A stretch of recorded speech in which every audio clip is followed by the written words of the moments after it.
படைத்தான் இறைவன் உனையே மலைத்தான் உடனே அவனே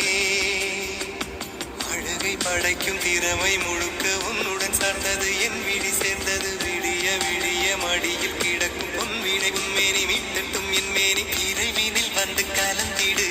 வீரல் பட மெல்ல காணிந்திடு உடல் மட்டும் இங்கு கிடக்குது